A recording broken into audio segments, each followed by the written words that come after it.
To connect your GoDaddy domain to Blogger, follow these simple steps. Purchase a domain from GoDaddy. Visit GoDaddy and purchase your desired domain.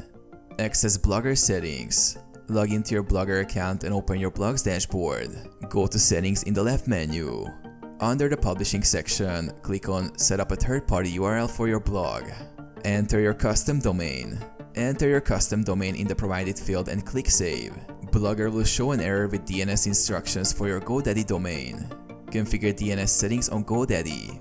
Log into your GoDaddy account and go to My Products. Find your domain and click DNS next to it.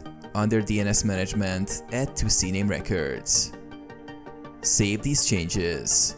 Redirect domain. In Blogger, check redirectyourdomain.com to yourdomain.com to ensure your blog works with both versions of the domain. Verify domain. It may take up to 48 hours for DNS changes to propagate.